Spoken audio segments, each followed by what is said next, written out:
Hello and welcome back to Multimodal. I'm your host, Baxty Future. Today we have a very special episode. This is the first time this podcast has ever had guests on. Normally this podcast is like me ranting to myself for like 10, 20, sometimes even 40 minutes, like that one episode where I talked about why GPT-3 is a bad name. But anyway, so this is the first time we're having guests, and we don't just have any guests.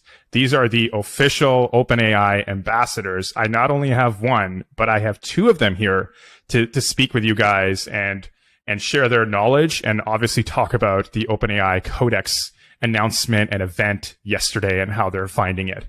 Now, if I'm going to let them introduce themselves in just a moment, but first I really just want to gas them up a little bit because like to have them come over is a big deal, right? Like they are the official ambassadors. These are people who live and breathe OpenAI products. They're volunteers. They make time. You can book office hours with them.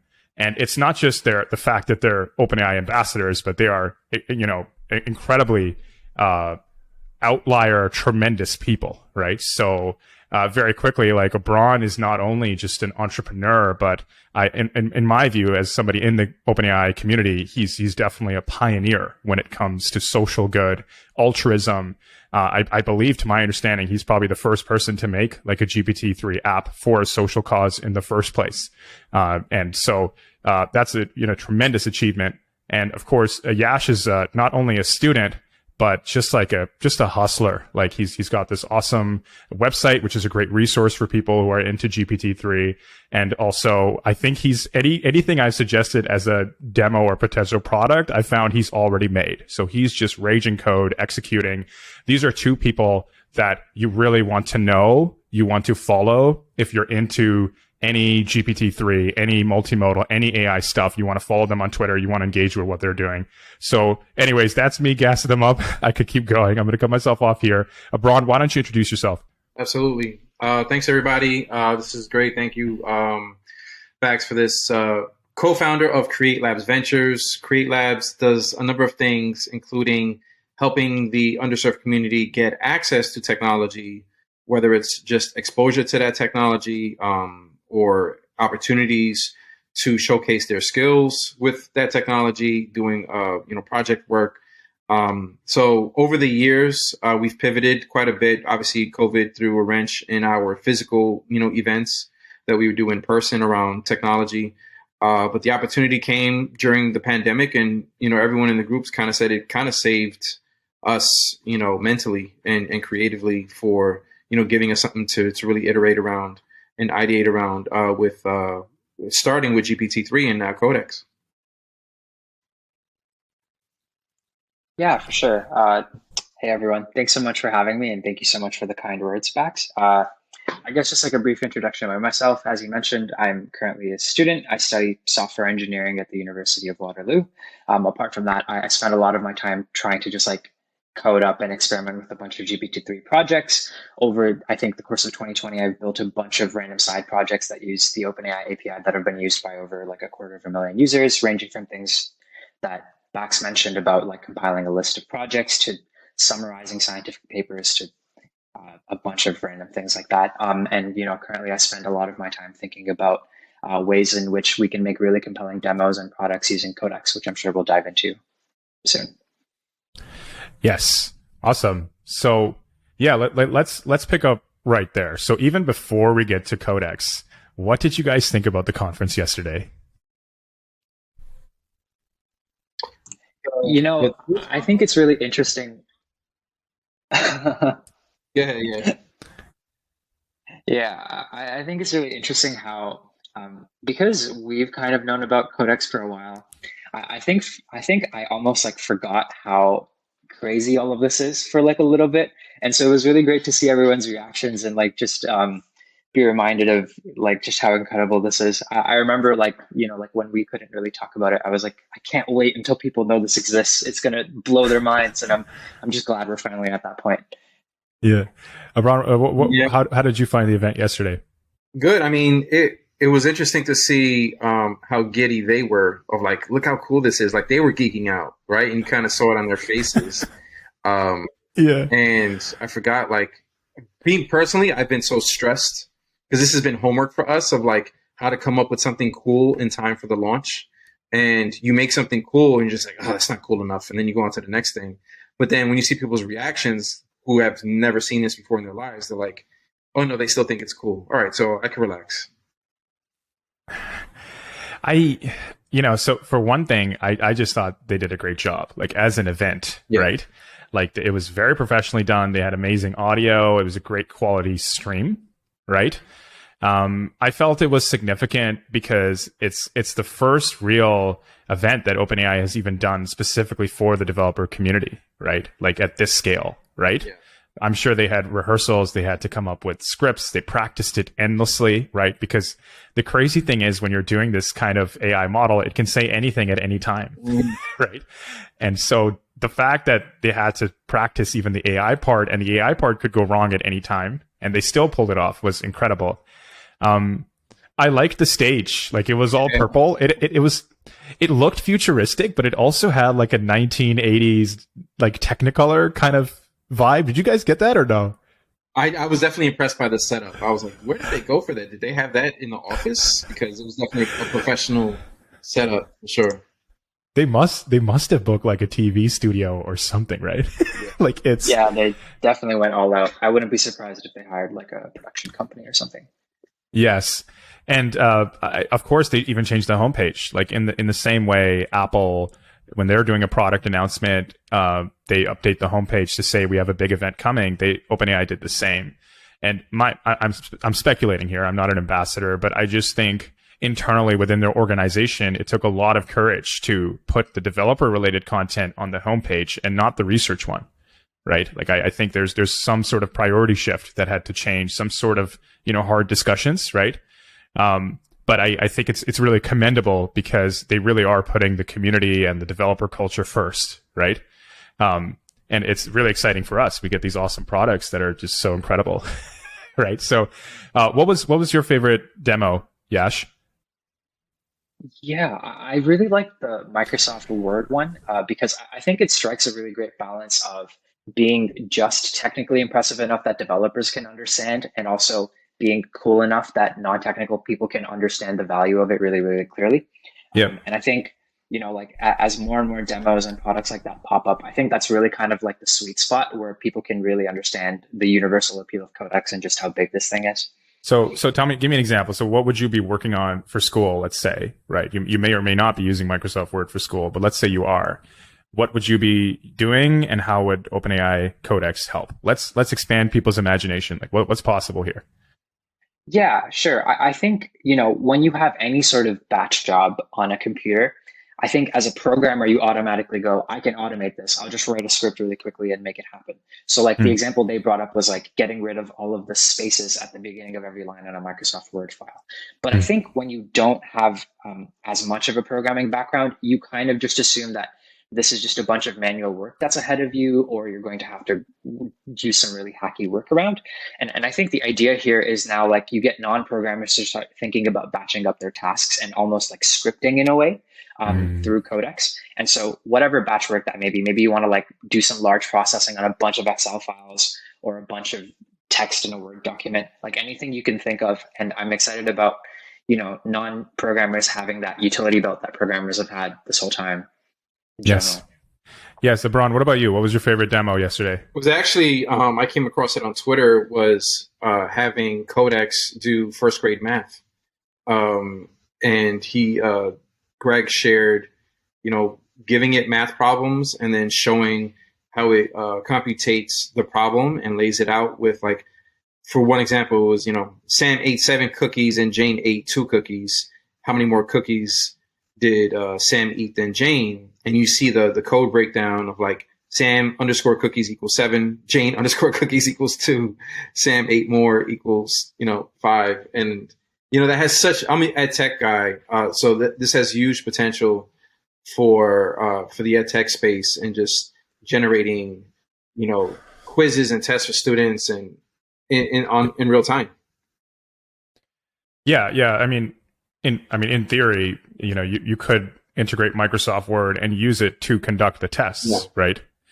Like in real time, the AI would give them real feedback or something like that. That's just something I'm and imagining come now up with a speaking to you guys. question on the spot, right? Like Question, evaluate the answer based on, okay, this person got the last question wrong. So let me create and generate an easier question instead of looking for one in the database. That's incredible. So my favorite demo was definitely the game.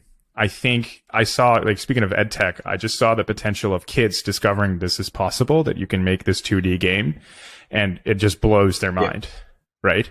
And let's, the key to a tech demo is obviously some kind of flex that your technology can do, right? So the key flexes in that demo, which really blew me away, coming from Greg and Ilya, was make this 4x bigger. And even other stuff, like, I couldn't believe they're like, when this goes off screen, wrap it and make it go back to the other side, right?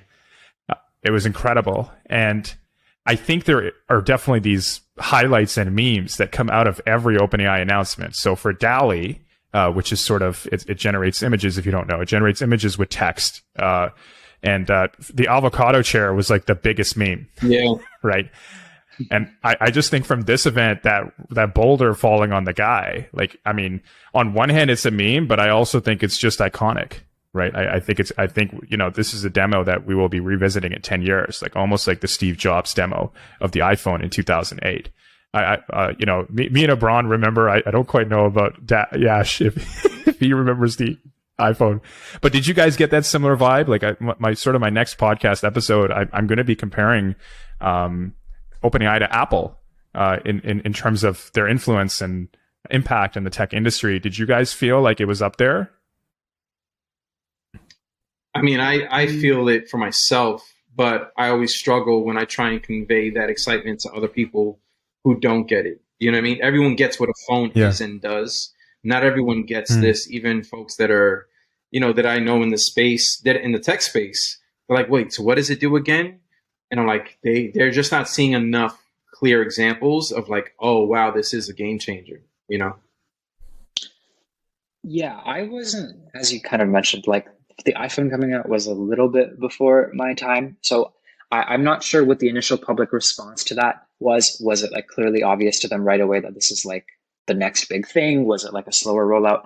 But I do feel like where we're at with Codex right now, I think what excites me the most is I genuinely have no idea what sort of amazing things people are going to come up when they get their hands on it. We've been working really hard coming up with a bunch of demos, but it's just like 5 of us, and we already have so much variation in the types of things we're tackling. When you multiply that by such a huge amount, I just feel like who knows what we'll have in a month. I'm sure there'll be things that none of us thought of that'll be like completely incredible. And that's what I'm really, really excited about. And I think that's what's going to kind of get like the ball rolling. Right. So you view it as, so what I'm hearing is, we can see the potential. We're hyped about it just from the conference, but perhaps once it's released and people start finding use cases, a lot like GPT-3, that's when it will cross some threshold where more people will get it and be excited about it. Yeah. I'd guess that's how it would happen if it ends up going similar to the GPT-3 rollout, as you mentioned. Yeah. Yeah. So how are you guys finding it? I mean, we all had access early. How are you finding Codex so far? What are your thoughts on it? Just like GPT-3, it has personality that I feel like you need to learn its quirks, its tendencies, what it likes, what it doesn't like, what it knows out the gate versus what you need to kind of like prep it to know. So there's a bit of a learning curve there. There's definitely something zero shot that it can do really well. But I think a lot of people stayed in that space when they got access to GPT-3. It was like, oh, let me see what it can do, zero shot or single shot, just to impress myself. Yeah. I'm like, are you trying to impress yourself, or are you trying to actually make something with this, right? Because if you're trying to make something, get your hands dirty, go in there and kind of like spend, all-nighters trying to like push it to do something that maybe most people don't know that it can do. That's where I kind of sit like, all right, well, what is everyone not demoing? What is everyone not thinking of? And that takes a bit more work. So let me just interrupt you real quick. So for people who don't know, so Abran's saying zero shot. Zero shot basically means you try to get GPT-3 to do something without even giving it an example. Like just out the gate, you try to get it. And one of the things I've learned from Abran is, he's mentioned to me, like you should try to avoid ever doing anything zero shot or even one shot. You should always do few shot. Like it's way safer. GPT-3 is a lot more predictable, and it's almost unfair to GPT-3 to evaluate it without examples. So sorry to interrupt you, Abran. I wanted to just expand on that a little bit for people who don't know. Yash, what about you? How did you find it? Yeah, I think I kind of started from a bit more of like a gradual ramp up. Like as you mentioned, I'm a student, I'm single, right? Yeah. And then from there, it kind of like went a little bit above that. Like, what are some more, as Abran mentioned, like what are some demos that people aren't tackling? What are some technology spaces that people aren't really looking into? And some things that I really ended up playing around with in the end were like stuff with web AR, with video processing and sort of things like that. And I think there's still so much left to be explored. And I'm still continuously like hacking on stuff and trying to see what I can come up with. That's awesome, Yash. I remember at the Clubhouse event, you mentioned like, AR is an area that you really find interesting, where you see a lot of potential. Yes? Yeah, for sure. That's awesome. I mean, the way I found early access, I for one thing, I do feel OpenAI Codex is a lot safer. Like I did not see it at all go off the rails. It's almost like it's got the personality of a very serious coder who's only here to write code and is not here to like have a chat with you. I don't know if you guys felt the same way. Yeah, well, GPT-3 is still there. It's still there. If you give it the right prompt, it'll rear its head. So when I was asking it to, I also tried some edtech stuff. So when I was asking it to come up with some questions, right? I'm like, right, create a multiple choice question. I was pushing on assessment types. So we know multiple choice, true, false, fill in the blank are like the standard ones. Some of the more complex ones I try to push it are called SJT, situational judgment tests. Like if you're in this scenario, order these 4 possible outcomes in priority. So I said, create a situational judgment test to test someone's survival skills in a zombie apocalypse. And it created the scenarios of a zombie apocalypse on its own, without me providing it that content. But what I'm saying is with Codex, like it doesn't know a single joke. Like it's not like GPT-3. Like it is very serious. Did you guys notice that? Well, that's what I'm saying. Like I asked it to create a test on zombie apocalypse, right? So I'm sorry.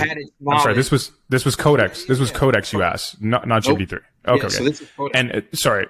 So the way it reacted, it actually came up with that, or no? It came up with the content for the question. But the difference between GPT-3 and Codex is that Codex actually created the online form to populate the multiple choice questions, like in not just text format, but in actual online quiz format. I see. How are the questions though? That's what I'm wondering. Are they as fun as GPT-3, or are they still very curt kind of questions and answers? I mean, this is getting in the weeds, but as far as like temperatures, since we talk in temperatures for creativity, which GPT-3, it's probably at a 5 for 0.3 to 0.5, which is lower on the scale. Yeah. Okay. What about you, Yash? Like, are you finding it's like more serious?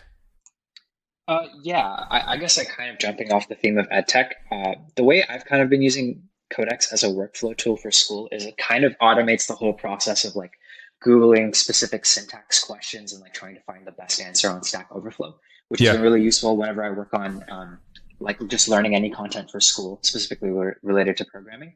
And what I found was like, I would agree that it tends to be a little bit more serious, but I don't know. It has jokes sometimes, whether it's unintentionally or intentionally funny is up to interpretation. Yeah. But it can definitely throw out some really interesting responses. Something that I like is that you can play around with once you have access is you can get it to, instead of generate code for you, start generating a bunch of comments for like a README file that give you instructions on how to write the code that you were interested in. Which I thought was pretty interesting. And so, I think it's definitely more serious than GPT-3, but you can have fun with it if you play. See, I almost feel like the seriousness is a result of fine tuning, right? Like I believe it's pretty safe because they've fine tuned it well.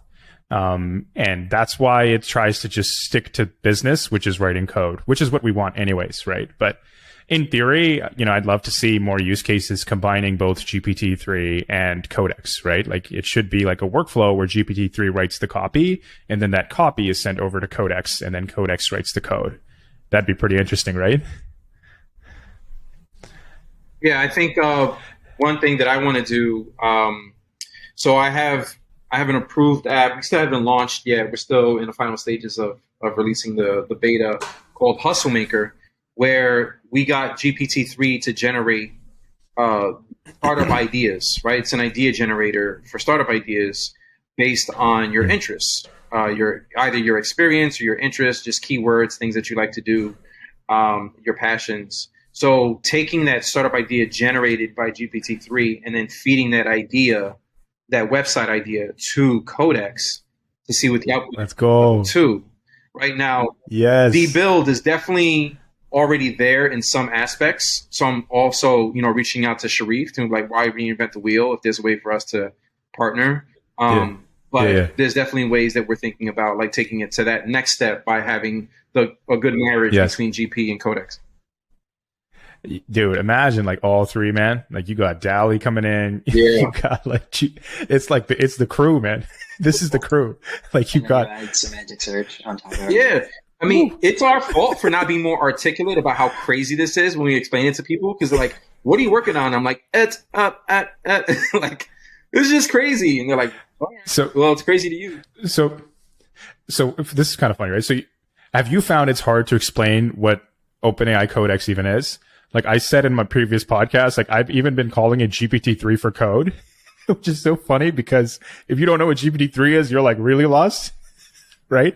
But I think there's something about it's hard to explain, and it's so far ahead of what everyone thinks is possible today, right? Like when I tell ordinary people, like, GPT-3 can write press releases, when I show them the avocado chair that Dali came up with, like they are in shock that this is possible today.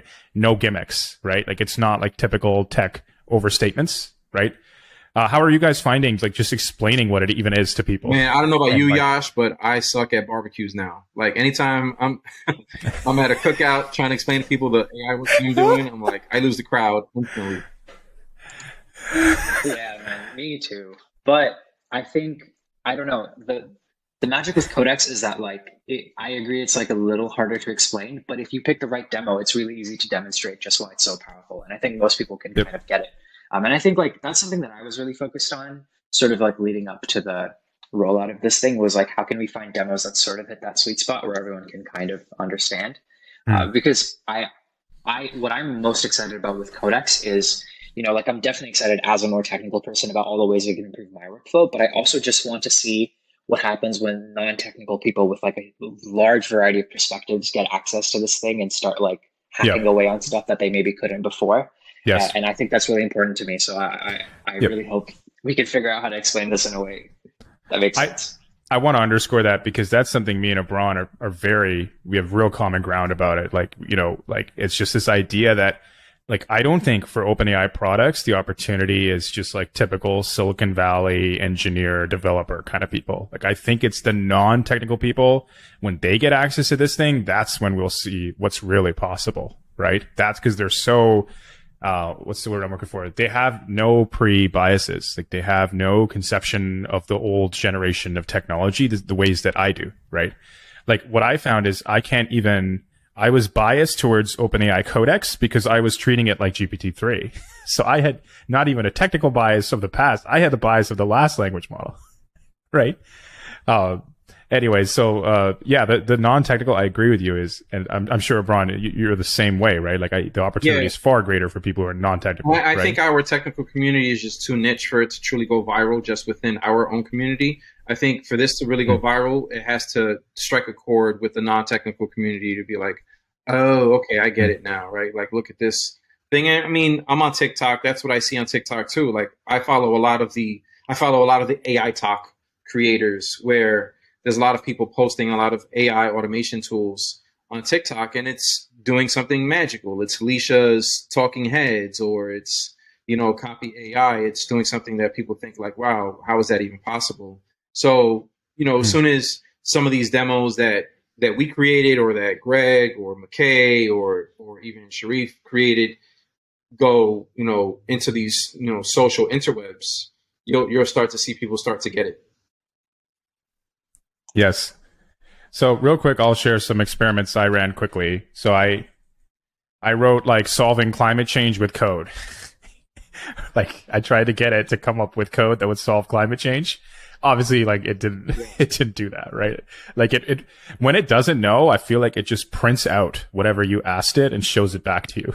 No, well, sometimes with something is because I try that all the time. Something as simple as that, it'll give you a splash page, climate change on the top, and it's like enter your problem here with a submit button, right? So it'll still give you something. You got to do the right. I see. So obviously, like I tried impact stuff. So I've tried, a database for grading or rating your landlord, right? And it created something and it said, enter, your rating here for your landlord and press submit, right? It needs obviously more information, but it's trying at least. I definitely think it's, now that I hear you say it, it's because I was in Python. I hadn't even realized I need to switch away from Python and get like a web page going. Then it'll give me at least a landing page for whatever I asked it. Yes, correct. Right. I got it to try to generate a money making program as if it was written by Elon Musk. It did not do that, unfortunately. I also tried to get it to repeat the secret KFC recipe. No dice. And then I tried to get it to write code in the style of Linus Torvalds, but it didn't do that either. Did you give it any? I was wondering. No, that's my fault, right? I try to go zero shot. I should know better. Yeah. And in fact, I was in Python. I don't even think Linus writes in Python. I got it to do Mel, which is the language behind the 3D platform Maya.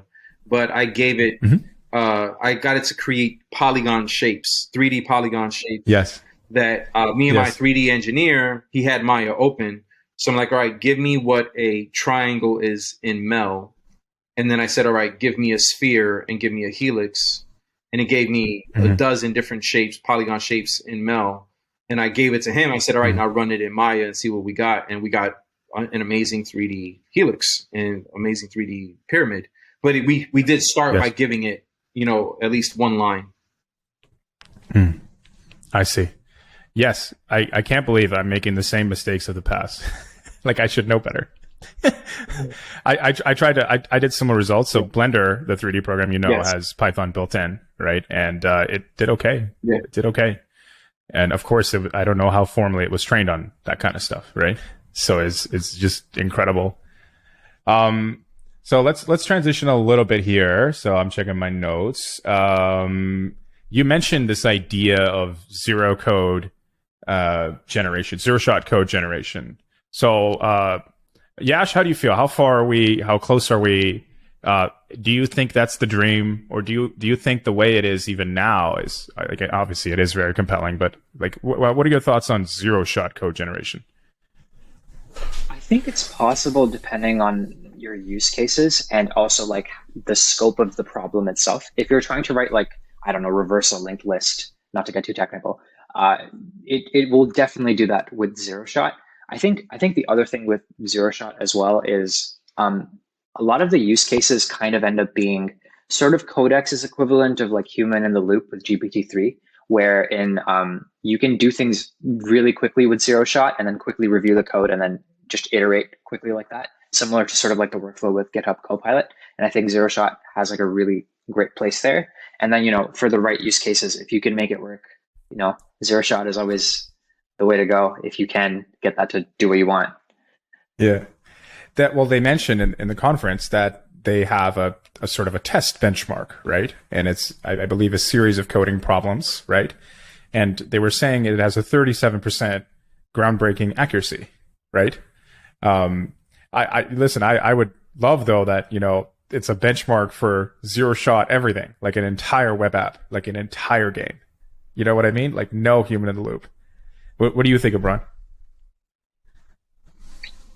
I mean, people get scared when you say no human in the loop. So, that's where Skynet starts to ring in everyone's ears. Yeah. Even with Clara, so for your audience, they don't know that I run an AI virtual being named Clara, who is powered by GPT-3. But and now she's kind of like taken on a role as like a virtual public speaker and an influencer. Like she tours colleges and speaks to students. But even in that setup, technically, we do have the ability for the audience to speak directly to her through, speech recognition, TTS, wake words, where they can say, "Hey, Clara," to get her to activate. But we're not really allowed to, nor do I want to, because I don't know what she's going to say. So I have the response come out where I can see it first. I screen the response and then if I approve the response, then let her speak back to the audience.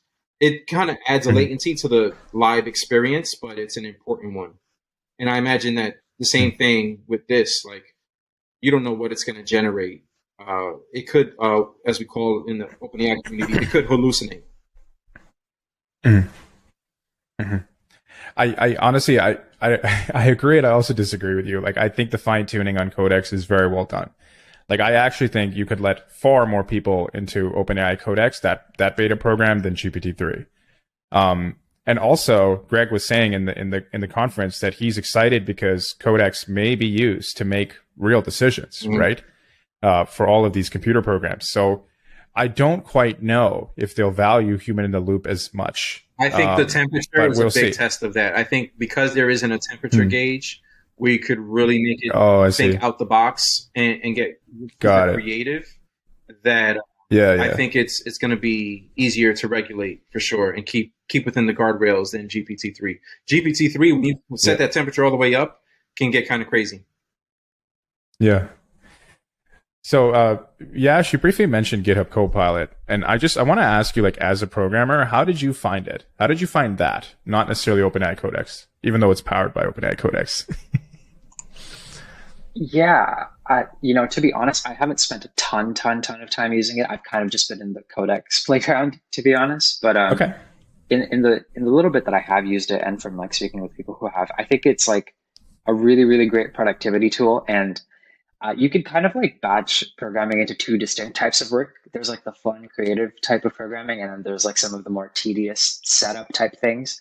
And I'm really glad that it makes that second category like a lot faster, because it just makes everything more fun. And if, work is just a little bit more fun, then like you'll take that any day of the week, Yeah. What about you, Abran? Did you get a chance to try GitHub Copilot? No. So just for transparency, I don't necessarily code myself. So I don't belong in GitHub. Not with my current skill set. Right? I leave that to the technical guys on my team. So this allows me, with the playground that's provided by Codex, to stay non-technical, write in natural language. But from what I'm hearing from the rest of the ambassadors, the best way for your team to really grasp it is like Google autocomplete. So like if you're writing an email in Gmail and you see it kind of like complete that string for you, it seems like Copilot with the power of Codex is doing the exact same thing. Like as a programmer, I found, like, I'm willing to even put percentages on it. I would say currently GitHub Copilot is saving me anywhere from 2 to 5% of my time, right? Which is an insane achievement, right? And so that time is time I would have spent Googling. That's time I would have spent Stack Overflowing. And also I find, like, I didn't even notice how much I type as a programmer, and just having to type less. Do you know what I'm saying? Like, it's even helped me with like procrastination. Like sometimes I'll have to do some code writing and I just keep putting it off because I'm like, even if it's an easy problem, I know how to solve it. You just get lazy. And I think GitHub Copilot has made me less lazy because it's already suggesting what I should put next. Yeah, Graham mentioned that, where it's like the tediousness of coding is kind of like, supported with Copilot, where, it's going to learn your tendencies and it's going to learn, kind of what I speak with GPT-3, like the okay, I get it moment, where it's like, all right, I get what you're trying to do here. And especially if you're writing repeat strings, I'll pick up, that side of it for you. Yeah. And for those who don't know, Bram is also an OpenAI ambassador, working on incredible demos. And I believe he's working on a startup right now, right? Which is for code completion, right? Yeah. Is that correct? Yes, stenography. Yeah. Yep. Yeah. Yes. So just for the audience, because we all know each other, right? And so anyways, GitHub Copilot is exciting. So I want to transition now. So did you guys have any final thoughts? Anything from GitHub Copilot, OpenAI Codex, the conference, how you're finding it? I want to just give you guys the floor if you have any other thoughts. And then I want to transition into some sort of deeper kind of discussions about coding. Yeah, no, go ahead, shoot. Yeah, you sure you got anything else? Nope. Let's go. Let's move on. Okay. Let's get more nuanced here. So how do I explain this? So earlier on when I got access to GPT-3, I tried to get it to do authentication. So that means I tried to tell it, this is the only acceptable username and password, right? And ask somebody the password, but don't let them in if they give you the wrong password. Are you guys with me so far? Yep. And what about you, Abran? Do you understand what I'm saying or no? I'll try and keep up. Go ahead. Okay. I mean, I'll try to regurgitate it in a simple way. So instead of writing it as code, like the logic to allow somebody access into a program where they have to enter a username and password, I tried to get GPT-3 through a prompt to manage it. I told it, this is the only acceptable password, right? And this is the only acceptable username, either accept or deny somebody based on what they enter. And so what I found is it was not able to do this, right?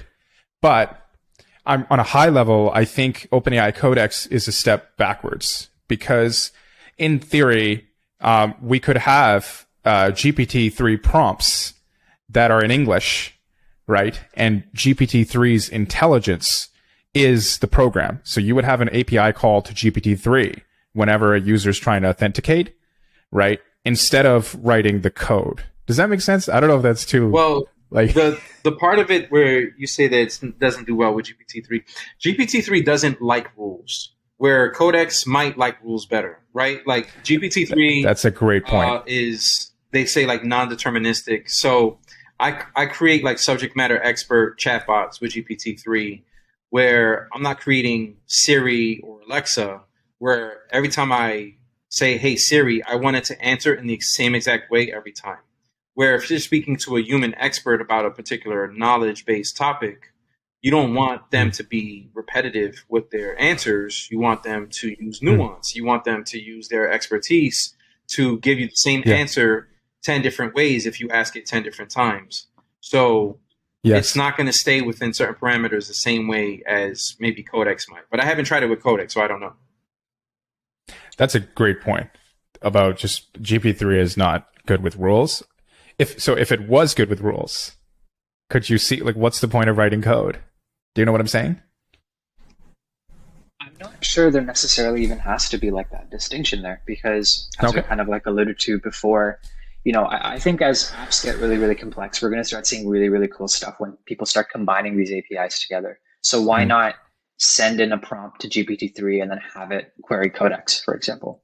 Play around with stuff like that. Why not submit a prompt, do semantic search to see what's the best prompt, and then put it to GPT-3 and then have that query Codex? And you see what I'm saying? Like, just kind of keep building like that. Because you're right in saying that, as like given natural language is just so complex and the number of things that people could potentially ask for is so broad, you'll probably need a lot of these systems to work together in order to kind of get there. Yeah. I just, I'm saying at some philosophical level, code is kind of reasoning, right? It's reasoning, it's a procedure, it's steps. And if GPT-3 could just understand those, we might not even need code anymore, right? But I'm probably speaking like 10 years in the future, right? Like today, you're absolutely right. Like it's just way easier. It makes way more sense to use the specialized systems for sure, right? Anyways, how are you guys finding prompts. How is writing a GPT-3 prompt different from writing an OpenAI Codex prompt? And by the way, we don't even know, are we calling it prompts for Codex, or is it something else? I think we're calling it prompts. Now that's the same approach with, like I said, since I'm the one that's trying to stay within the non-technical side, I still take the natural language approach so just to give a broader context to your folks, GPT-3 introduced something called the instruct model. And I get a lot of calls from the developer community asking me what that is and why it's there and why it's better than non-instruct. It's because it really provides you a chance to give it really good instructions and context as to what exactly you want it to do, right? So, I treat Codex the same way. I always start with like really good instructions on this is exactly what I want you to do with this level of detail. I want you to add these elements, right? So if I'm making a splash page, I'll say, all right, this is what the title is going to be. I want it in dark mode. I want these fields. I want these categories. Go. Right? Instead of just saying, make me a website, right? Like I try and give it as much context as possible. Yes. What about you, Yash? Yeah, I definitely second that. I think the learning curve is really, really similar to GPT-3, and it very much feels kind of like we're in the early days of GPT-3, where like, we're discovering that if you make slight modifications to how you word a prompt, you can get completely different outputs or get like way better outputs. We're discovering like how zero shot can be effective in what cases and where few shot can kind of be effective. The only thing that's really changed is like the context and what's being output. And yeah, so I personally found that the learning curve was very, very similar. I see. So I think yesterday I tweeted like, the key to being a GPT-3 prompt designer is your imagination.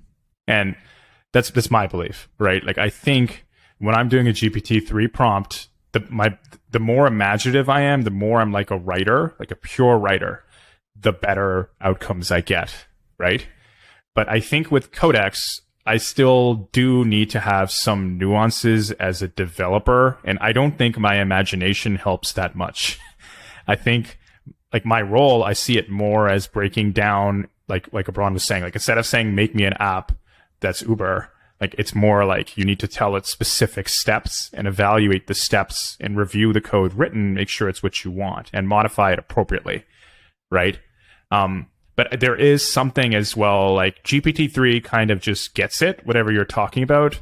With Codex, the actual computer language is really important, right? So Abran, you've worked with a team, you have developers, so you know what a header and footer and a nav bar even are, right? I'm a developer. I know all the different web components. Like, if you went up to an ordinary person and told them, do you know what a carousel is as a website, like what that component is? They have no clue what you're talking about, right? But I do, right? And so I just think the way prompts are different for Codex is you do need to know the language. I don't think your imagination matters that much, and you need to be able to break down problems and modify things appropriately. And I also think like based on how you order the steps of what you want to happen, that also matters as well. I don't know if that makes sense. What do you guys think? Yeah, I can definitely agree with that. I think what's interesting about Codex is, and I guess we probably have like slightly different experiences with GPT-3, but I think with GPT-3, there is also an element of breaking problems down into sub-problems and kind of chaining things together. That's a good point. So that's kind of what I mean in terms of its parallels with Codex. And yeah, I do think that to some extent, having like a programming context can help you give specificity in your prompts in order to get like precisely what you want. But I also think that you can almost figure that out through experimentation if you really need to. And that's kind of where like the imaginative part comes in as well. I see. Okay.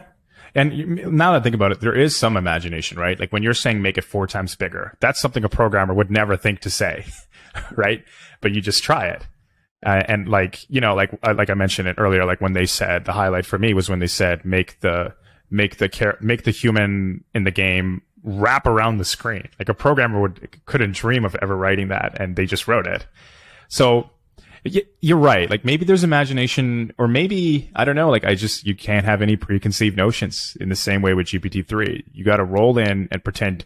You got to simultaneously pretend you know coding and simultaneously pretend you don't. because you might find out it can do things that as a coder you could have never dreamed it can do. Right? What sort of role do you see yourself, Abran, when you're using OpenAI Codex? How do you see yourself? I see myself as the same with GP as a creative. I think I'm not worried too much about trying to be technical. And now again, what I can't do and what my roadblock has been is testing the output, right? Like, running the output and seeing the quality and seeing if the validity and seeing if it even works. But they did give us another environment, this JavaScript environment, to run the code in. So that's been helpful. Yep. But before we had that, I was lost. I was like, yeah, I'm getting code here, but I don't know if this code works. See, I thought you guys already had access to the JavaScript thing, and I got access to Codex, but not the JavaScript thing. When I saw the JavaScript sandbox in the conference, I was like, I needed that all along. Yeah, right. We got it like halfway through, and I was like, oh, thank God. But then, once it gave me the sandbox, then I was like, all right, now I can just stay creative, see how it comes back out. Oh, that didn't come out as good. Let me ask it in a different way, right? Try it in a different way. No, sorry, correction. I think I did get it halfway through, but I honestly didn't click the invite. Oh, yeah. It's my fault. Because I was like, I've already played with the API itself, like the raw thing. Like, why would I need the sandbox? But when I saw them using it themselves, I was like, this is amazing. Yeah. This is brilliant. I don't know why I wasn't using it. Like, you know what? I think it's just code or ego. Like, it's like, why would I need a sandbox? But the coolest thing with the sandbox is, and I saw this with Greg, where like you tell it to do something, right? You say, okay, like I made a splash page for like, a STEM workshop thing called New Tech. I was like, all right, make the page. Cool. Make it in dark mode. Great. Move this field to the left. It does it. Like it continues the thread of whatever you're describing it. Like, all right, now add this logo to the top right? Make the font smaller. You don't have to delete anything. You're just continuing the instructions, and it's, making the adjustments in real time right along with you. And this is incredible, right? Like this is like, I can't believe any of this is possible in 2021. Can you guys believe? Was it you or Brand that made that voice activated? And I was like, oh, you guys are just showing off now. One of my pet peeves is when developers tell me GPT-3 and all this stuff is overhyped. And I'm like, you have no idea. It is underhyped, if anything. If anything, it's underhyped, right? Like if you had told me 5 years ago any of this would be possible, I wouldn't have believed you. Seriously, it's incredible, right? We take it for granted, don't you think? I definitely agree. I remember trying to set up like Q&A NLP bots, like even like 1 or 2 years before GPT-3 came out, not nearly as good in terms of performance. And I think it just makes me really excited for, I feel like it's gotten to the point where like every year something is coming out where I'm like, I did not expect this to be here this early, but it is. And it just makes me excited to see like how far this is going to go. I have no idea. Listen, There could be something crazy in 6 months, and I would not even be surprised anymore.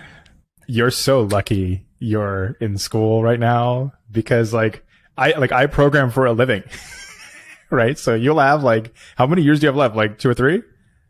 In school, yeah. So you have some time to course correct if programming gets completely automated, right?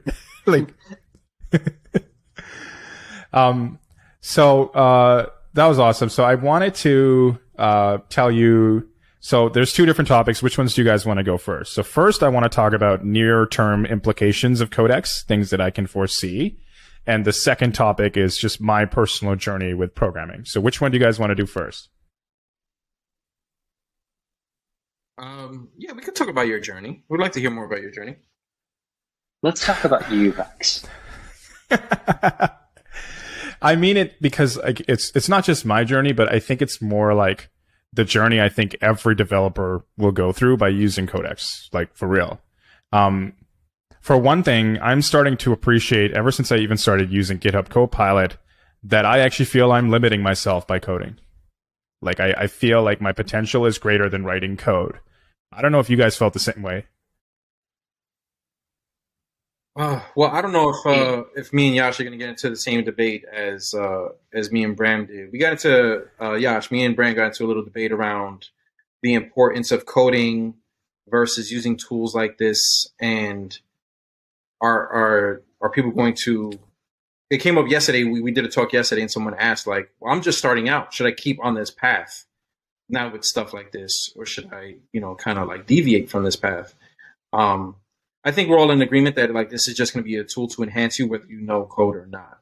But I don't feel more compelled to learn how to code with a tool like Codex because I feel like this will become its own skill. The same way I feel like GPT-3 is now becoming its own skill. And no code developers that know Bubble and Webflow are now being hired to do Bubble and Webflow, not to do anything else. So I think this is interesting enough, and it's unique enough and powerful enough where if you're just a Codex specialist, that should be good enough to get you in the door. I don't wait. Actually, I guess maybe to just like flush this out. What was Bram's counter to that? He feels like well, he's an expert coder, so I don't want to just write him off as just like a purist or a traditionalist, but there's so much more that he sees that you can do if you don't expedite the expertise through automation and you just buckle down and learn it. You know what I mean? Like I think he and Andrew, who's another, who's actually from OpenAI, I think they're both in the camp of like, Abe, just learn how to freaking code. Like you can do so much if you knew how to code, but you're almost standing on that hill out of principle, instead of just buckling down and just adding that to your skill set. Right. I think I would kind of agree with them just because I feel like, yes, I understand that Codex kind of like enhances your skills and lets you do get away with a lot of things without having to write code. But there's something to be said about like understanding or having even like a general understanding of like briefly what's going on under the hood and the amount of power that kind of gives you. Specifically, it doesn't even necessarily have to be about like to make sure that I know what I'm generating is completely accurate. Also, just like understanding the scope of what is possible. I think it could be like useful. I'm not saying by any means you have to become like this programming expert who's like writing everything in assembly or anything, but just, like I think having general context around there can definitely help. And especially, like kind of how like Bax kind of alluded to it, like having a programming understanding even helps with like prompt design. So yeah, like, I mean, dive into a little bit, I guess, at least. I think it can definitely help. Yeah. I guess what I mean is I'm sort of speaking from the heart here is I got into programming when I was 10 years old because I love creating stuff. That's my real passion, right? And seeing GitHub Copilot write a lot of that code for me. I mean, if I was face to face with somebody and they said it could write 80-90% of the code, meaning whatever you do for a living, you don't need to do anymore. To be honest, I think I'm okay with it at this point. Like if I love to create things, code is just a means of creating, right? But if the goal is creating, then I will happily let an AI system write the code for me. And it's just hard for me to like come to terms with that. Like that's what I do for a living. And I've enjoyed it for so much of my life, right? It's my skill. But at the same time, it's not necessarily who I am. And it's not necessarily who I set out to be. And I tweeted like 2 weeks ago, like, I tweeted something like, have I always been an artist? Like an artist pretending to be a technologist, right? Is that really my spirit and my soul? And I wonder how many people in programming are like that. How many of people in programming just got into it because they like making cool stuff, right? And it's not necessarily they like programming. They just sort of fell into it. Like, what do you think? Is there something there to the spirit of Codex, which affects your spirit as a programmer?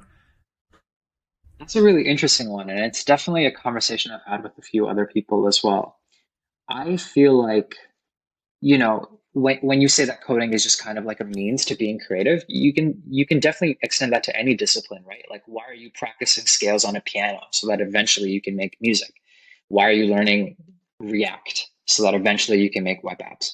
And I think, if you can make those tools easier for yourself, that's great, because ultimately the value is in what you can come up with and how effectively you can design it. It doesn't matter how you get there. And, I think we're still so early in Codex that, it's kind of yet to be seen to what extent that can happen. But Yep. I think a lot of programmers kind of see themselves as creatives, and they, especially hobbyist ones, just start off by just because they like making things. Yeah. And if you can just make those things quicker, I don't think the value of a programmer who thinks of themselves in that way was the ability to sort of write code in the first place. It has always been what you can come up with, and the code is just like a means to an end. And so if that's the perspective you're coming from, I don't even think it really matters. However you want to do it is fine, really. My stance is that if you are, even if you're a Yash or a Bram and someone gives us tomorrow or gives them $10 million, like a seed round or a Series A to take off with their startup, they're not going to do all the coding anymore, right? They're going to have to use that money to build out a team to execute on their vision, right? And they're going to have to take on more of the leadership role, the biz dev role, the operational role. So you're going to have to hand off the actual, work, the development. Hang the gloves. Soon. You put the gloves out. Exactly. And you have to more steer the ship, right? So in Create Labs, I do more of steering the ship already, where I took on GPT-3 because I enjoyed it and I had a passion for it, instead of just getting someone on my team to do that work. And because I'm trying to be a problem solver. So if I'm trying to present this tool to other problem solvers, right? If you are a brain surgeon and I'm like, look, you could do some really interesting things with Codex for brain surgery, I'm not going to say, well, you should probably spend 6 months to a year to learn Python first before you touch Codex. I'm going to try and show them ways where they can use their brain surgery, their surgeon expertise with Codex, even if they're non-technical, to see what they can get out of it. So if we want more non-technical people who are problem solvers and experts in their field to use these tools to help these tools scale for them, then we can't say that the price of admission is you got to do a boot camp first to learn how to code. I agree with you, but I would also add, not as a counterpoint, but just additionally, there is something to be said about having engineering. You can call it engineering excellence as being a competitive advantage to an extent. And I think Bram is a really good example of that. I think the reason stenography is so cool is because it's legitimately really, really well built. And Bram put a lot of thought into how best to design that. And that does come from understanding the craft of, it doesn't even have to, you can call it programming, you can call it codex prompt design, but just understanding how to make things for computers. And, I think both schools of thought are right. It's just who you are as a person and how you think. And that's kind of what translates that. Every OpenAI product is existentially challenging for me. When they announced OpenAI Codex, I had to go for a bike ride, for an hour and a half, 2 hours, just to process.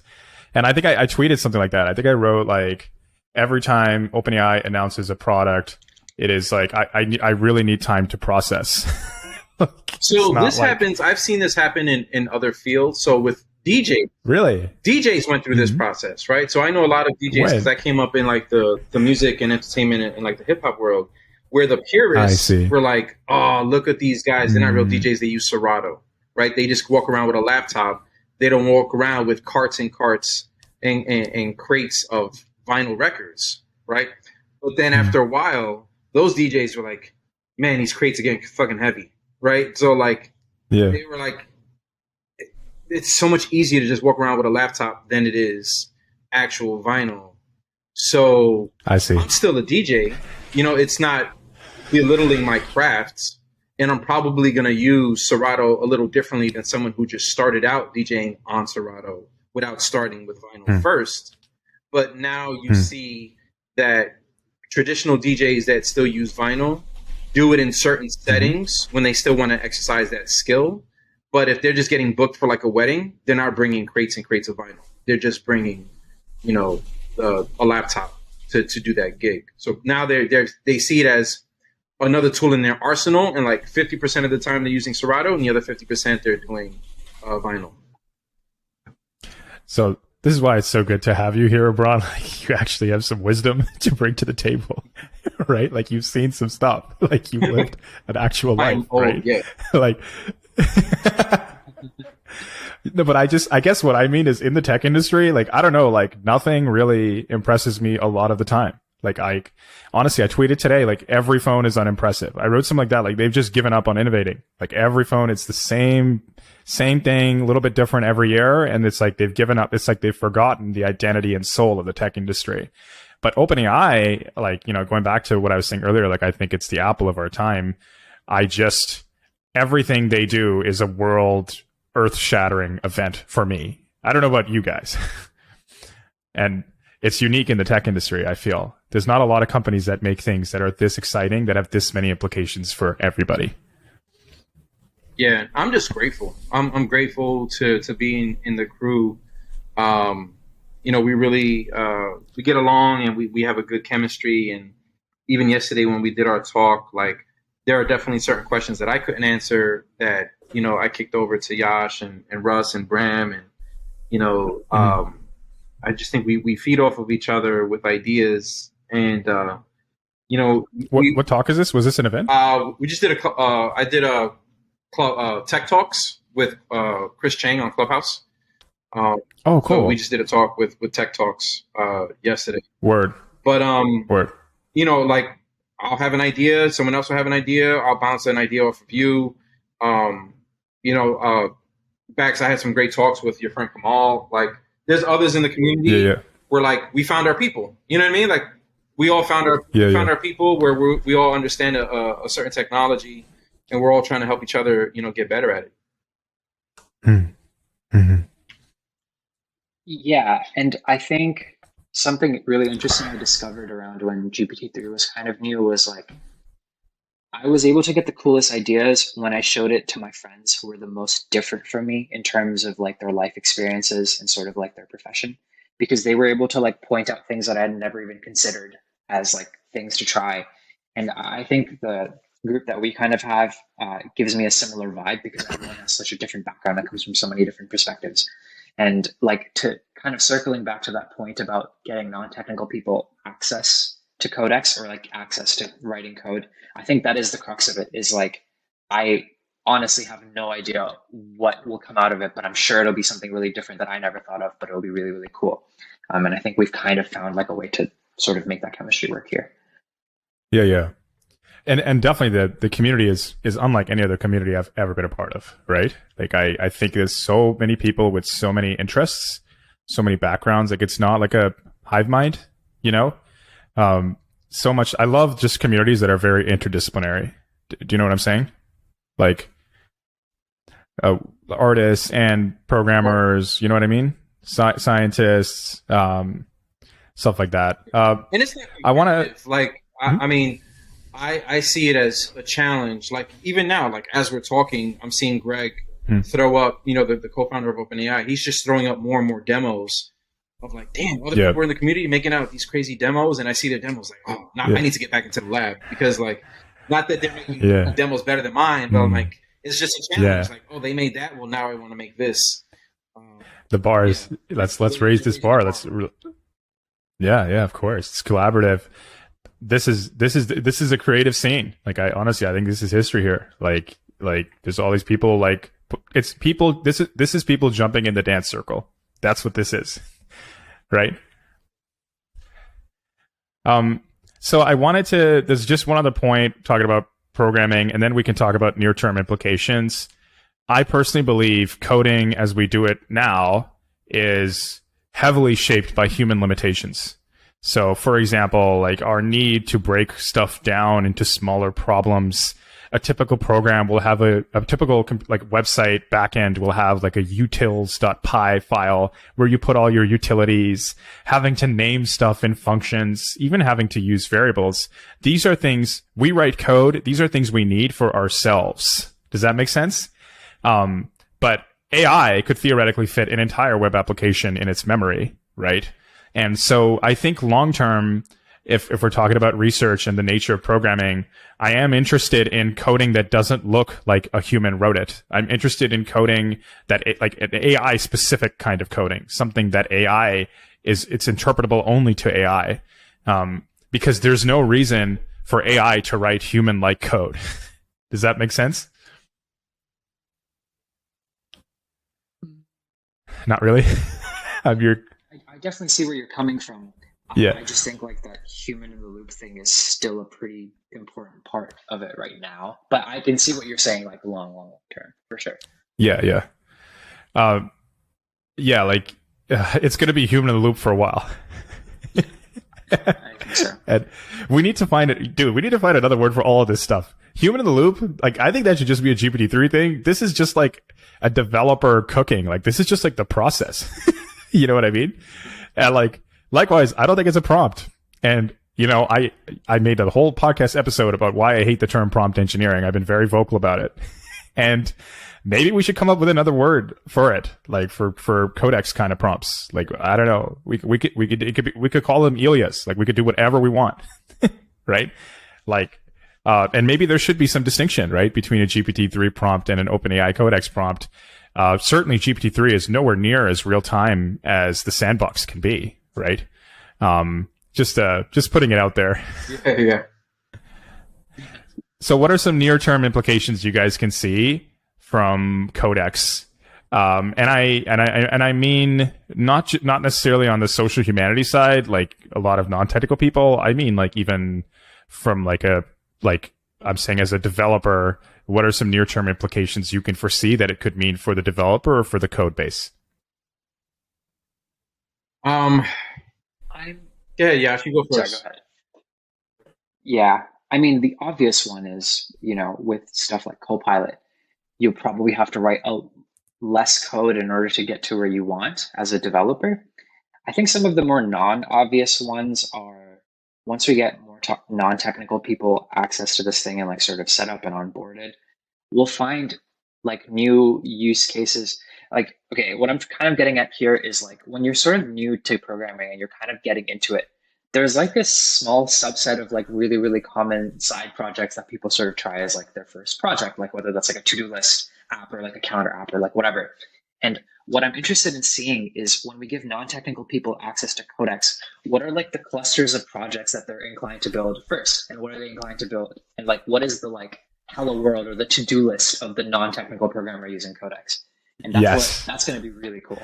1,000%. And by the way, for a non-technical programmer watching the conference, they don't even know what Hello World is. And they led with that, right? And by the way, if you've ever done a Hello World demo to somebody who doesn't know anything about programming, they're always like, what's the big deal? Right? Like, you just read text back.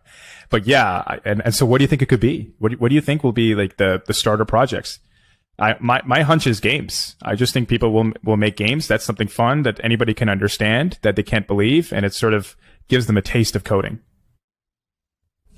Yeah, I think the things that I agree. Yeah, I definitely agree. I think the things that I'm trying to work on are in the rapid prototyping space, where you're seeing more tools, AI tools come out. Just some that come to mind. There's one called UI Zerd, like wizard, but spelled UIZARD, where you can submit a paper sketch. You can scan a paper sketch and it turns it into a mock-up. Where I think this can definitely help in the mock-up space of like getting your idea to generate in that sandbox and then sharing that sandbox generation along with the code that was used to generate that mock-up to a developer to kind of pick up where you left off and get your vision down on paper. And then in the 3D space, so I did that Maya demo was actually a way to try and get, you know, my kids play Roblox, and for people who know environments like Roblox and Minecraft, like those are user generated environments, levels, not just the characters, where if there's a way that they can use natural language to just create a level in Roblox, right, by being able to speak the objects into existence, like create a platform here, you know, add a, you know, sphere here, just to create an obstacle course, that just for the metaverse alone, you could speak an environment in the metaverse into existence. You can create a character just by a natural language description. There's a lot there. As soon as we figure out a way to connect it to 3D environments, it's going to be a big game changer. I see. I do think like other starter projects, like I think you could make Stack Overflow. I think that would be like a great maybe starting point. Maybe even like a review site. You know what I'm saying? Like, you could make Airbnb maybe with Codex in like a day. That'd be like a cool tutorial kind of thing. You know what I'm saying? I also think there's just a lot of like smaller things at play here. Yeah. I think a lot of projects will be people realizing that they're doing some manual work on a computer, and they're like, I should just automate this. I don't have to do this anymore. Yes. And like the more people we have start thinking that way, like I think the better it is for the community. Yes. And yeah, I remember you telling me too, like automation is something that you're just really excited about. Like even with GPT-3, you were really excited about it. Yeah, for sure. I just really like the idea of, I don't know, that's what programming is, right? Like we're just automating work for ourselves, and like transcending that with GPT-3 to like real life is like, oh great, even better, less work for me. Yes. So my list of near-term implications, did you guys have any more that you can foresee? No? Okay. I can definitely see less efficiency from Codex written programs. And to be honest, I'm okay with that. Like, I think if you can just like use Codex and it makes your website, but it doesn't have, it's like more lines than how it could be if a programmer wrote it by hand. Like, I don't care. How do you guys feel about that?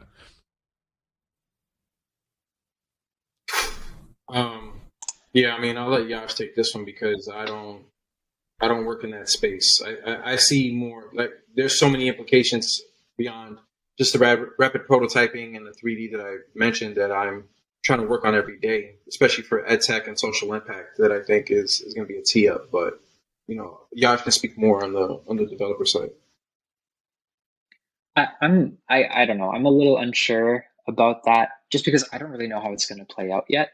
But to that point, we can just use Codex to make an educational tool that like helps you write better code or like understand things of that nature.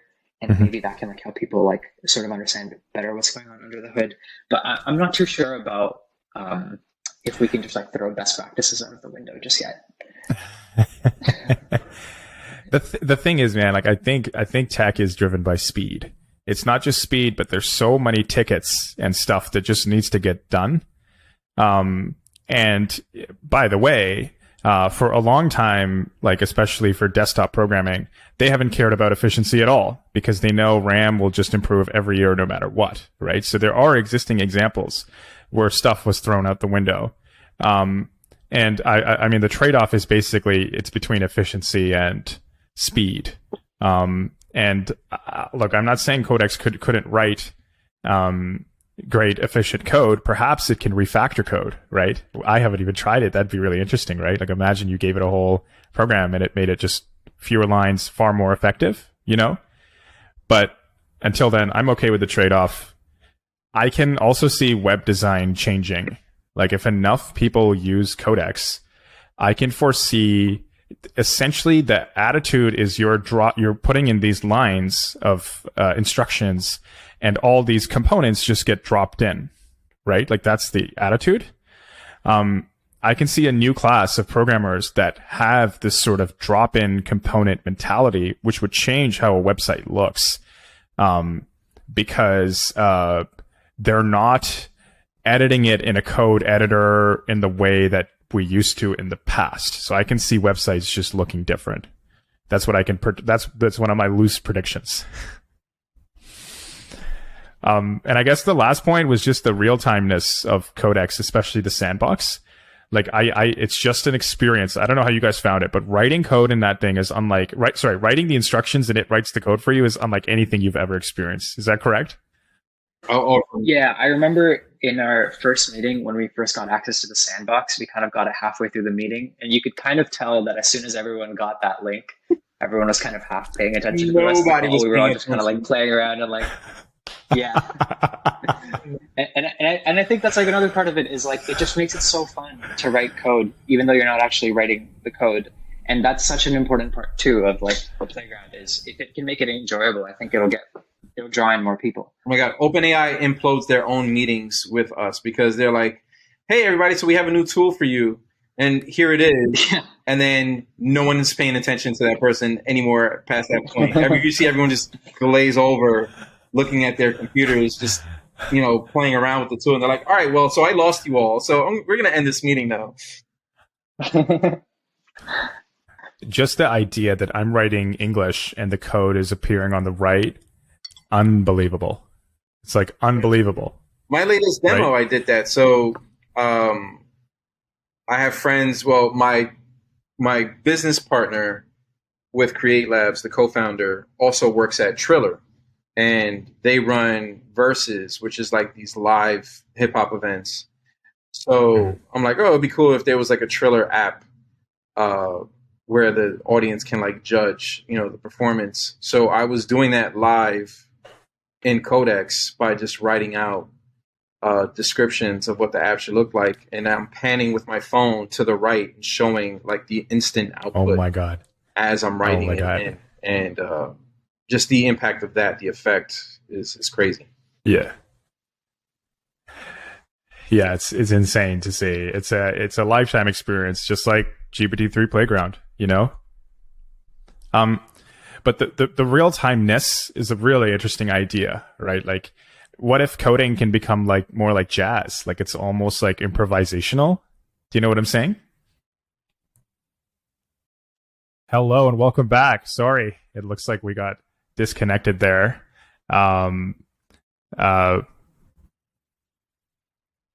Just waiting on. Can you both hear me? Yep. Okay. Sorry about that. We got disconnected. I think it's my internet. I apologize. So, Abran, why don't you pick up where you left off? Oh, no. I totally forgot what I was talking about. Do you remember? The last thing I was just saying is the real-timeness is like really compelling, like how that could change programming. Yeah, no, I lost whatever the point that I was trying to make, so we can move forward. Okay, I think maybe programming could become a lot more like jazz. Like if it's so real time, if you can just write code, snippets of code that easily, the creativity and innovation might come from, you might have all these ideas because you're not so caught up writing the code. You might have all these ideas while you're writing it and just put them in there, right? Like just improvise as you go along.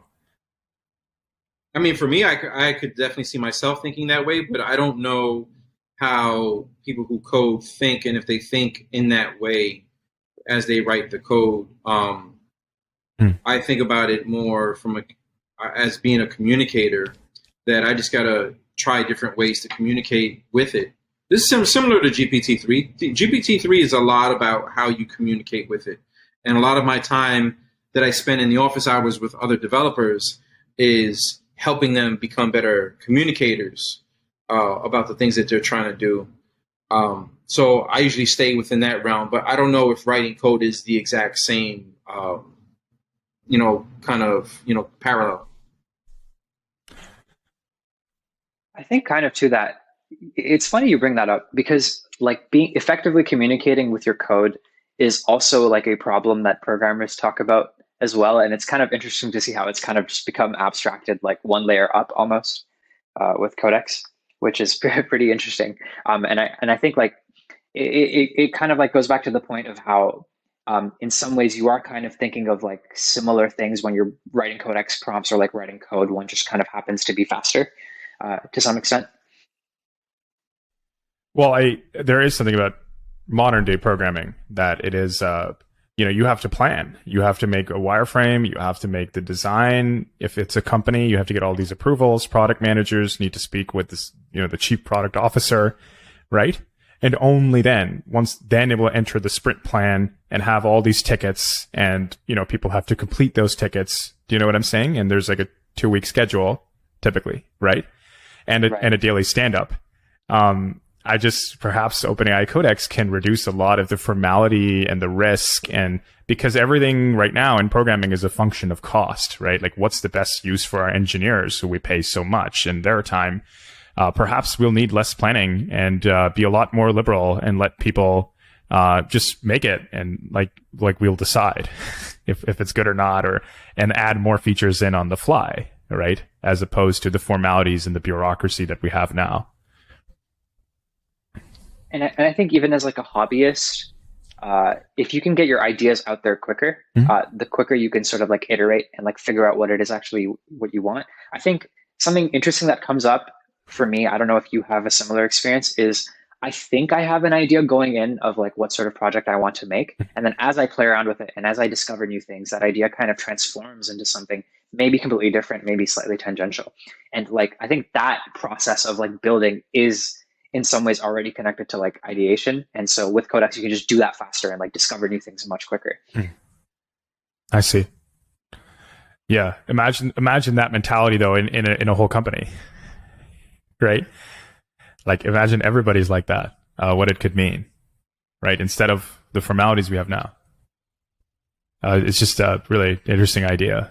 That's all. We'll see, right? It's so crazy. All of this is so early days. Even GPT-3 is so early days. Like we're scratching the surface, and there's so much we're gonna see happens, right? Oh my God, that's my point. I'm like, I can't take it. Like just as I'm trying to wrap my head around GPT-3, they're like, oh, here you go. Here's a whole nother one. And I'm like, are you serious? And then, who knows what's going to come down the pike, later in the year or next year, where, we're just going to get, past the green stage of Codex, and then something else is going to come along. Yeah. Yeah. Okay. So did you guys have any closing thoughts? Anything you want to share that we didn't cover today? I have like 3 points, believe it or not. So do you guys have anything? Just stay creative. Don't be dismayed by any of this stuff. If you feel like you have to think a lot of this stuff, imposter syndrome comes in, or feeling like you're not competent enough as a technical person to understand it. That's an easy perception to have when you're on the outside looking in, but then when you're in there and you just play around with it, you're like, oh, this isn't so bad. So just stay creative and mess around with the systems, and you'd be surprised what you can get out of it. Mm-hmm. Yeah, and there's so many things to discover that, frankly, none of us have any idea of like what sort of things people can come up with this. And I don't think there is any like technical bar you have to pass in order to discover those things. So just experiment, have fun, and see what you can come up with, and you might even surprise yourself with what you end up with. Yes, I agree with all that. I would plug getting GPT-3 and OpenAI access. It's on the OpenAI website to apply. And also they're doing a coding challenge, I believe, tomorrow. Maybe I should try to get this podcast out today. And by the way, the coding challenge, isn't that such a great idea? Don't you guys love that so much? Mm-hmm. And so, definitely. I don't know what the challenge is going to be. And I think I always tell people GPT-3 is so usable. Like you do not need to be a coder. You can speak to it in any language. Like this stuff too. Like I want to encourage more people who are non-technical, who've never done this stuff before, to try it. And you'll be surprised what you're capable of doing. And part of the reason I make so much stuff is I like giving people context. I find if you give non-technical people context, the technology itself becomes a lot less intimidating. So, I mean, those are the main things. I had some small points as well. I didn't get a chance to cover. The first thing is, I think I mentioned language matters. I think one mistake I made is I wrote something like, I need a red circle object. I wrote that, right? And I was imagining it's going to draw like a raw red circle, but it literally made an object like in the code for, like the red circle and all its properties. So I guess one piece of advice I have is if you're non-technical, I think some of the stumbles you'll run into is when you accidentally use a programming word, like something which is specifically exclusively for programming, like an object, and it will give you a behavior you don't understand. So you want to be careful with words like object, variable, what else? Main program. You guys with me? Function, right, is another one. Yeah. I've toyed around with that too, of like especially when I try and get like what we call a splash page, right? Or like I've tried to interchange that word. Do I say splash? Do I say a landing page? Do I say a home page? Do I say a wireframe? Right. I've toyed with different syntax and vernacular just to see if it varies in output. Yeah. Yep.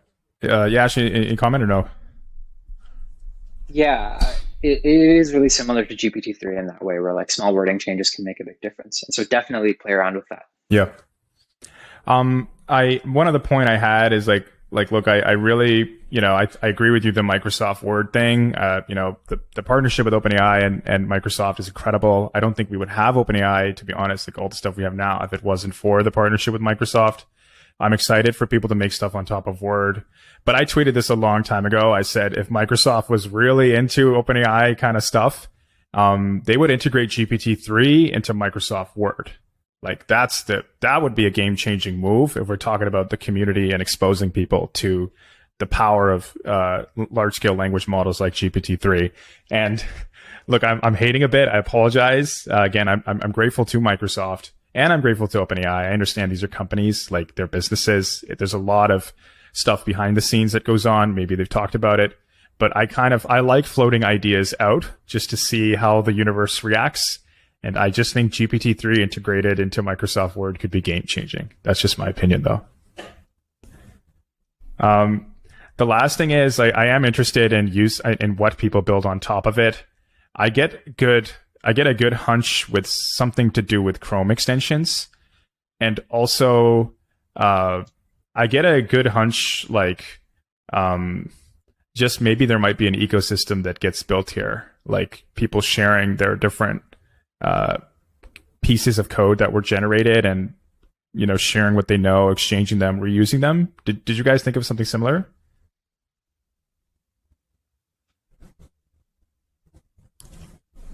Yeah, I don't know. I mean, to be honest, especially coming fresh off the launch, we haven't really come up to breathe to really think objectively about any of this stuff and take like a 30,000 foot view of like long term. So this is really like the first time of like step away from your homework of like getting our own demos out, because we were on deadline too, So yeah, I think there's a lot that we need to think about for, all right, we got the demos out for the community, and now we got to think like, all right, what are the large scale implications of this?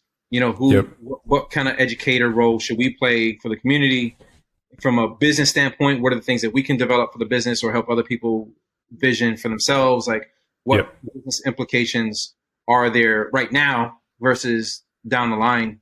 But I haven't really had a chance to breathe. And I think to that point, something that I think is kind of different sort of in this go around with Codex as compared to GPT-3 was like, I felt like at the start of GPT-3, I mean, everyone in the community was trying to make as many cool demos as possible.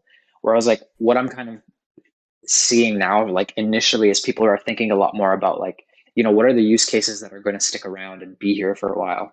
And I think that's kind of just like a sign of like us as a community, having seen something similar to this before, like taking learnings from it. And I'm hoping that it means we'll get cooler things a lot faster this time around. Mm. And we just hit a year. We just hit a year with GPT-3. Right, yes. We hit 24 hours with Codex, so I think we're gonna need a little bit more than 24 hours to figure out, what's gonna be a true game changer. But because of the training that we all had with GPT-3, I don't think it's gonna take a year for us to really wrap our heads around what's possible here with Codex. What happened with GPT? And the crazy thing is, like, GPT-3 is also just kind of getting started.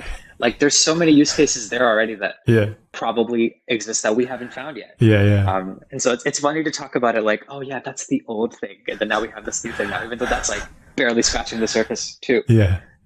Honestly, guys, you guys know me. This is just how my mind is wired.